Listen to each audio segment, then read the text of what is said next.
Great, thanks Andras, and thanks everyone for joining for the final stretch of QIP this afternoon. It's great to see still so many people here. So indeed I'm going to be talking about the query complexity of some functions of matrices today, and this is joint work with Changpeng Xiao, who was unfortunately not able to be here. And this is a real shame because actually Changpeng was responsible for the vast majority of the work and the key ideas in this project. So nevertheless, you're stuck with me, so I will do my best to give the talk. Okay, so the problem that we're going to be discussing today is one that I would say is quite sort of fundamental or basic. It's the question of computing some function of a matrix, which, I guess as quantum information theorists, we should, like as a problem. So basically what we're going to be thinking about is the problem of given an n by n matrix A, where we're imagining that n is very big, and we've got some function f, which let's say maps the reals to the reals, we want to compute this function f of a with the minimum number of queries to the entries of a. So I'm going to sort of unpack this sort of informal statement a bit now about what this actually means. So to start with, we're going to assume that A is a Hermitian matrix, and it should also be a sparse Hermitian matrix. So we're assuming that there are only S non-zero entries in each row and column, where S is polylog in n. So it's very small with respect to n. And we also should say what it means to compute a function of a matrix, as you can mean many different things by this. And what we mean is, I guess, say like the linear algebraist's definition of computing functions of matrices, which means we apply this function f to the eigenvalues of A. So if we decompose A in terms of its eigenvectors, as we see here on this line, then we're computing the function f of each of the eigenvalues in turn, and we're outputting a matrix in the end. So f of A is a matrix. And we're going to, just to help us understand the complexity, we're going to put some bounds. We're going to say that the operator norm of A should be bounded by 1. And we're also going to assume that f maps the range -1 to 1 to -1 to 1. This is sort of not a very critical assumption. It's just going to help us write down some complexities later. Okay, and we have access to A via some kind of oracles that tell us the position and then also the value of each non-zero entry in each row of A. So the oracle allows us to sort of pass in a row and an index and tell us where the ith non-zero entry is in that row, and also what it is, right? So this is the sort of thing we can query. This is an efficient way of accessing a sparse matrix. Okay, and now what do we actually want to compute? So I've just said that f of A is equal to is a matrix, and what we want to compute is some entry of the resulting matrix. So we have some indices I and j, which are sort of up to us to choose them, and we want to compute the I, jth entry of the matrix f of A up to some accuracy parameter epsilon, for some epsilon bigger than 0. So we want to approximately compute some entry of the matrix f of A. And we want to understand what the complexity of this task is for a given function f. So we're assuming in all of this that f is a known function. It's a function that we want to compute. We know what it is, but we don't know what A is in advance, and we have to query A in order to compute this function f of A. And we want to understand just really in terms of the particular function f, what the complexity of this task is. So in a sense, we want to sort of classify or characterize the complexities of different functions f for quantum and classical algorithms. Okay, so maybe it's useful to look at some examples first to see that maybe this is a non-trivial and interesting problem. So the first one is one that I guess goes back to earlier days in quantum algorithms, which is matrix inversion. So this is the function f of A equals A inverse. So this actually breaks one of the rules on the previous slide, that the range of this is not -1 to 1, but that turns out not to be so important. You can just sort of rescale to deal with this. But this is a function that's been studied a lot in the field, first famously with the HHL algorithm for efficient quantum matrix inversion, then some subsequent more efficient algorithms too. And it turns out that the complexity of computing this function f of A up to, let's say, maybe constant accuracy epsilon, and in fact, throughout most of this talk, I'm going to assume that this parameter epsilon is some small constant. You could think like 0.01 or something like this.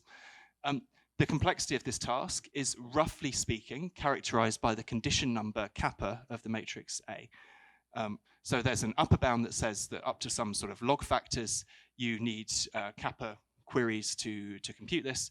And there's some lower bound which says that basically approximating the result of some measurement on the state A inverse applied to the auth0 state, this requires almost kappa queries as well. So this is roughly speaking sort of morally tight, so you need a roughly kappa queries, I would say. Okay, another interesting example is Hamiltonian simulation, or the function f of a is equal to e to the I t a for some t, some real number t. And this thing, again, breaks one of the rules on the previous slide because it's a complex valued function and not a real valued one. But you can make this function real by just considering the real and imaginary parts and computing those separately. And the quantum complexity of this is roughly up to some sort of log factors t queries. So for some choice of t, we get a quantum complexity that's roughly t. So this this has been really a long-running series of works in quantum computing that have studied this, and eventually we ended up with some very nice and almost tight bounds on this, which is sort of very non-trivial. And the final example I just want to highlight is a even simpler one still, which is just a function f of a is equal to a to the k, so taking a power of the matrix A for some k. And this seems like an extremely straightforward, very simple function, but surprisingly, this is actually known to be BQP complete. So if you want to compute matrix powers on a sort of sparse matrix in the sort of picture that we had on the previous slide, actually, you sort of need a quantum computer to do this efficiently. Jensen and Wokdang showed that in 2006. So to me, I think this shows that there are a lot of sort of interesting problems that fit into this framework. And what we were trying to do in this project was to, in a sort of very general and broad sense, try to classify the complexity of these different functions. Because, I mean, we can already see that there's a number of different interesting answers we might hope to see. Okay, so now I'm going to state what our results are on this problem. And we have some quantum results and some classical results. And I'll state the quantum ones first.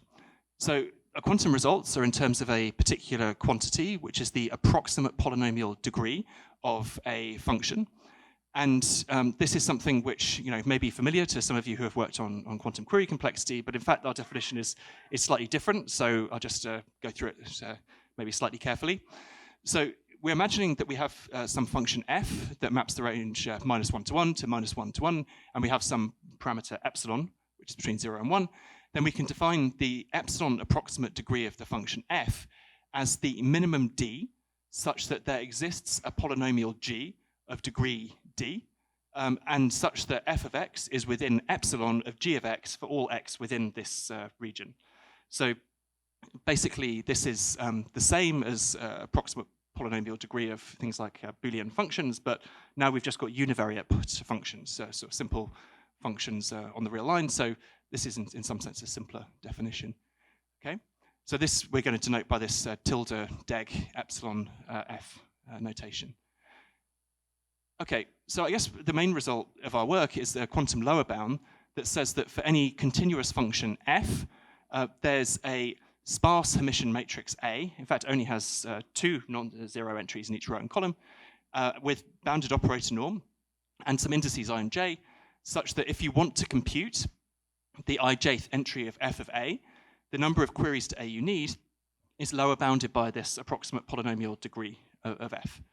So this this says, approximate polynomial degree lower bounds the query complexity of computing functions of a matrix. And an interesting thing, and sort of different to the situation in the sort of Boolean function world, as we heard in Andrew Sambanis' talk earlier this week, is that actually you can also prove a close to matching upper bound, which is actually a lot easier than the lower bound, and we're not based on previous very nice results. So I'm not going to talk about the proof of that today. But basically, what the upper bound says is that you can compute an entry of the matrix f of a in the same way as we wanted to in the lower bound, with a number of queries that looks like the approximate degree of f, except we've got some sort of prefactor where there's firstly 1 over epsilon, which, if epsilon is a constant, we don't care about.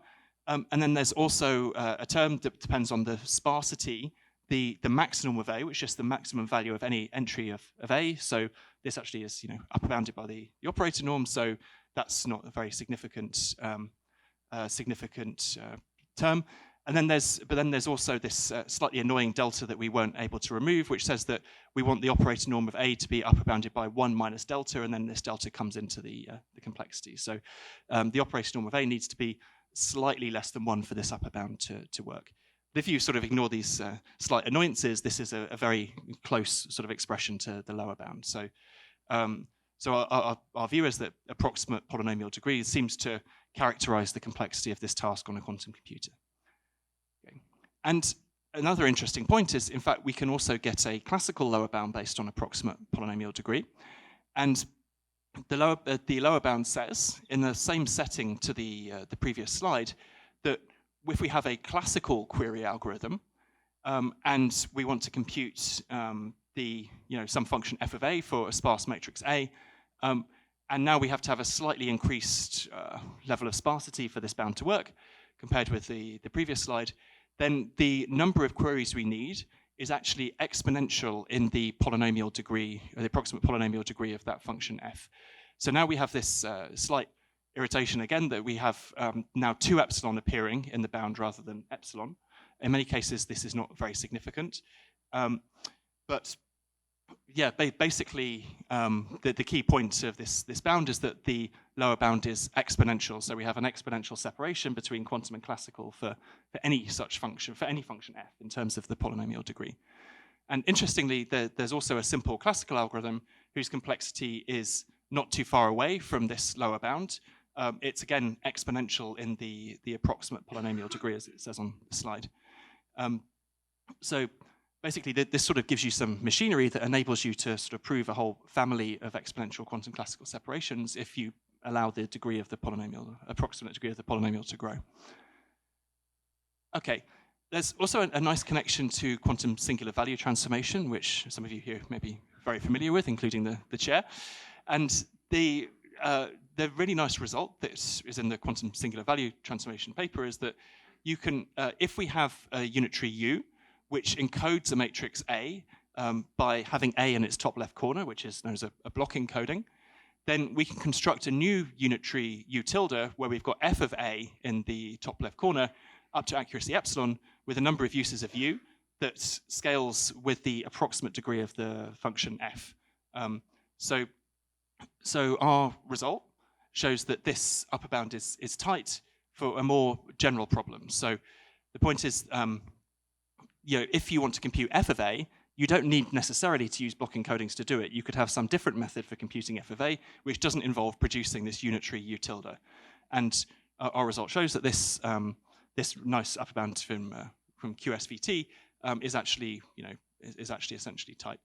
And an interesting point is that the lower bound we obtain seems somewhat similar to a bound that was also obtained in the same paper, just for the problem of producing block encodings, which roughly, and the actual bound is more complicated than this, it roughly states that for differentiable functions, the number of queries you need is lower bounded by the largest value of the derivative of the function. So, which is somehow closely connected to the approximate polynomial degree, but we were not actually able to link these things up precisely. So there's some sort of close connections between these works. Okay, so I just want to say very briefly how the proof looks. I want to give you the idea of the quantum proof and then the classical proof. And the basic idea behind the proof is it builds on the very nice proof of the no fast forwarding result, which is a lower bound on the function f of a is equal to e to the I ta. And the idea behind this lower bound is to reduce the problem of computing parity of an n-bit string to computing this matrix function. So we want to show that if you can compute the parity of n Boolean variables, the other way around, we want to say if you can compute this matrix function e to the I ta, where t turns out to be roughly n, then you can compute the parity of an n-bit string. And we know that computing parity needs about n queries. So this means that we have a sort of n, which is going to be roughly t lower bound on the complexity of computing the function. And maybe some of you have seen this argument, but it's a very nice one. I just want to describe it briefly. And the argument is that what we do is we construct a graph called G, which is a disjoint union of two paths which have weights on the edges, which I haven't shown in the picture. And the form of these paths depends on the bit string that we want to compute the parity of. So we want to reduce parity to computing some function of the adjacency matrix of this graph.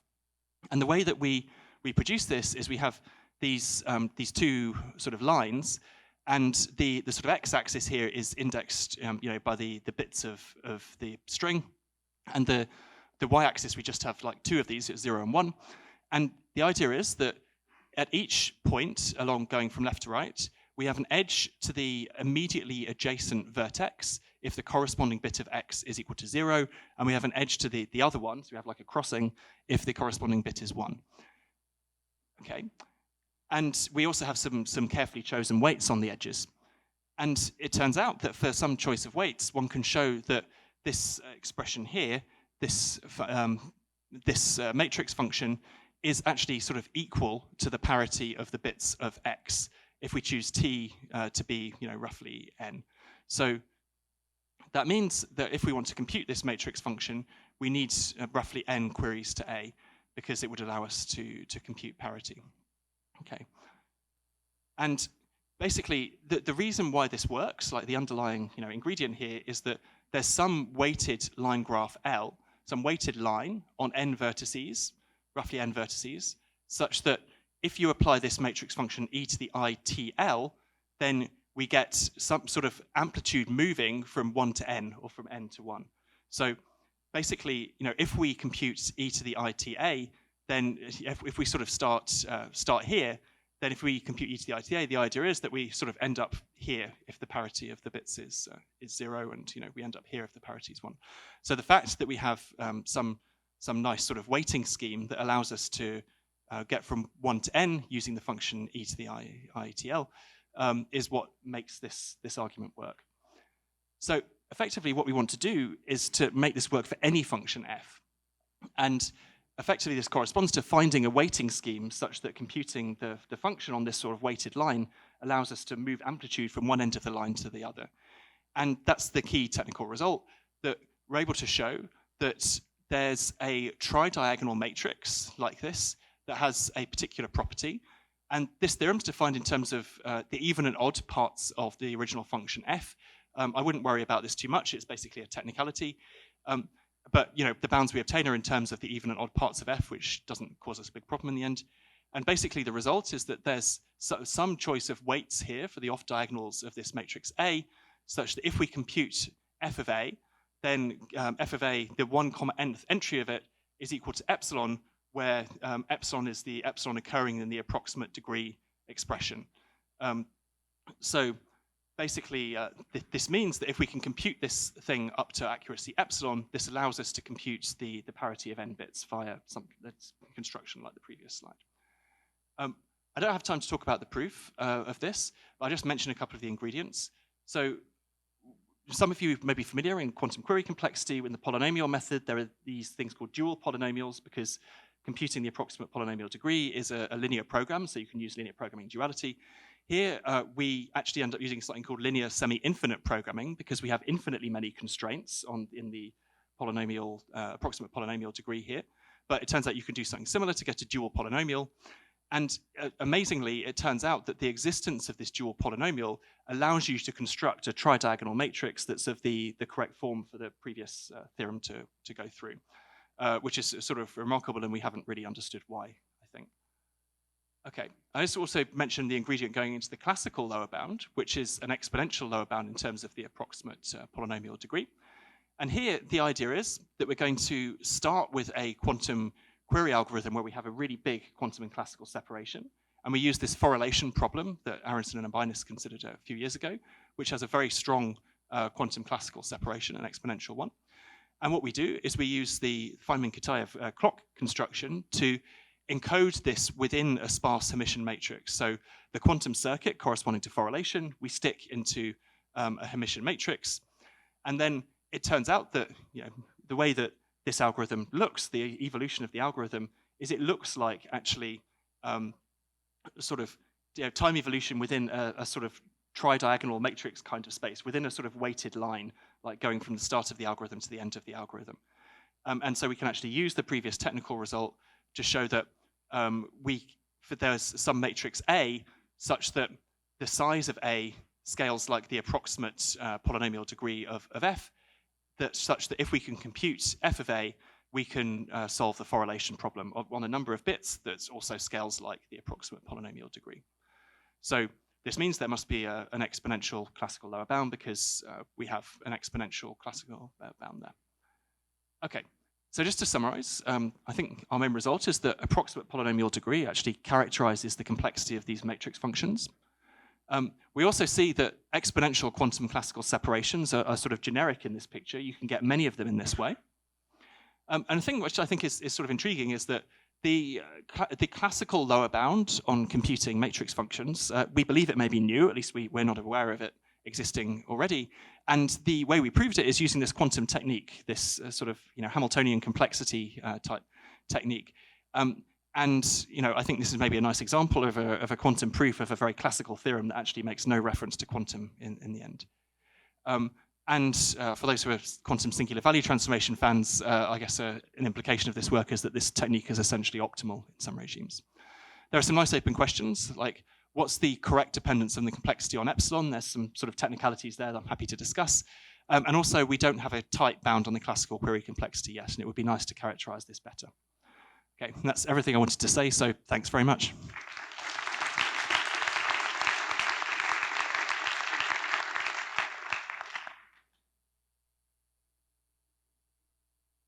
Ashley, we have time for a few more questions. If you have a question, please come up to the mic.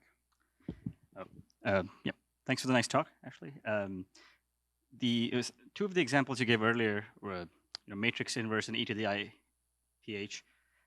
Often the thing you want to do is not compute a matrix function in the sense of compute a matrix element of this. You want to compute a quantum state where this matrix f of A has been applied to the quantum state. Like, do your results say something about that problem as well?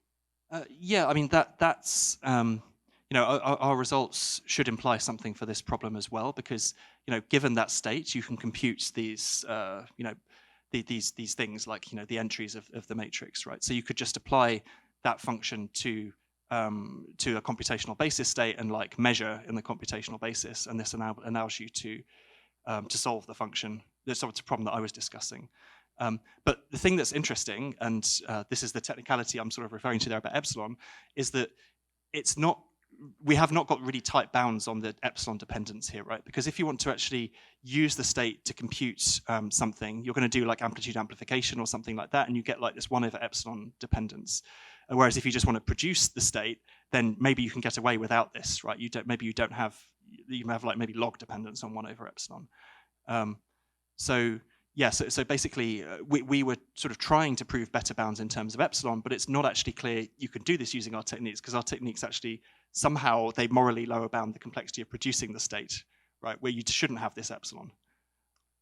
This may have been a bit confusing. We can discuss it as well. Yeah. Thanks. Yeah. Thank you for the talk. I did not catch it, even though maybe it's obvious. But do your result generalize to like weakly unbounded setting and less sign degree, or is it just for like bounded error? That's a great question. I suspect that for unbounded error, things should still go through. I think you may even get a tighter result. I must admit, we have not thought about it, so I can't say for sure. But I think, yeah, it may be possible to get a tighter and kind of crisper result for unbounded degree, which is also sort of an interesting setting. But I guess we didn't think about it, but I don't see why it shouldn't work. Okay, thank you. Thanks for the nice talk. Totally classical question. Is that optimal approximation, degree epsilon f, easy to compute? Right. Actually, the answer is yes, but you have to think about it a bit to see why, because basically as I sort of hinted at, like the linear program that you need to compute has sort of infinitely many constraints in it, because you need to be bounded within this whole region, like -1 to 1. And there are results which say you can discretize this, and use the discretization to then basically solve the problem. It's a good. I can't actually tell you the algorithm. I believe it is efficiently computable. I mean, this is sort of a classic question in approximation theory, actually. But I don't know what the algorithm is. Yeah. So a related question is that if lower bound is omega degree tilde, do you know the pre-constant? No, we didn't think about this at all. And because upper bound is 1, right? So by operator norm bound. So upper bound is just 1. So you mean the lower bound in our theorem? Right. Like, yeah. We did not optimize the constant, and certainly the constant will not be correct, I think, because we have this like odd and even thing. So we somehow lose a factor of 2 at various points. But it's not outrageous. I mean, it's not like 2 to the whatever. It's but we didn't calculate it. Yeah. Thank you. Hi. Do you know whether the lower bounds also extend to just if you want to estimate like a diagonal entry?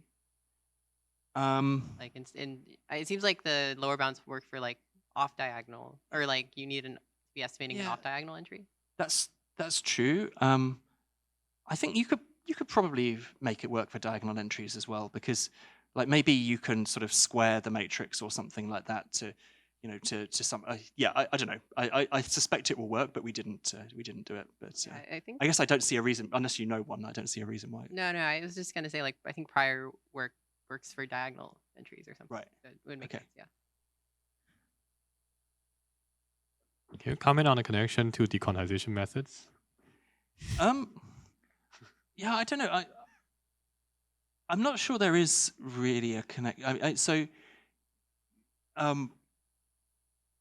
see a huge connection. I guess the only thing I would say is that somehow this. Well, okay. Actually, no. Actually, maybe I can say something. So there is one thing that's very nice, and which I did not talk about, which is sort of mysterious, is that we have some various classical algorithms in the paper, and also like there's quantum ones. And the classical algorithms work well when you have a bound on the one norm of the matrix, right? So you want the matrix to kind of look like a stochastic matrix, and then it turns out you can do some kind of random walk techniques, and then things work well. But the operator norm bound and the one norm bound can be very different. So a thing that we have not yet fully understood is sort of why this is, and if it's possible, if it's possible to get such a nice characterization of the classical complexity. But I would say there are certain matrices or certain problems where these norms are close, and those are the ones where you probably would expect to see not much of a quantum improvement. But I guess that's all I can say. We have basically reached the end, but if you need to switch, feel free to switch to the. You can ask a short question, but if anyone wants to like switch to a different room, please feel free. Yeah, just wanted to ask, like, if you use like a different error model. So if you, for example, want not like an epsilon accurate estimate of like every entry, basically, but if you say that the matrix that you take the entries off should be like epsilon close and I don't know, operator norm or some other measure that you like, how the analysis changes. I see. So you want to compute, let's say, f of a tilde precisely where a tilde is within epsilon of an operator norm of a or something. Yeah, I don't know. I think I'm not sure. I think you can relate these two sort of ideas, but I think probably using the methods that we used, you might not get such a nice theory. You might not get such a tight result. All right. Thank you very much, Ashley, once again.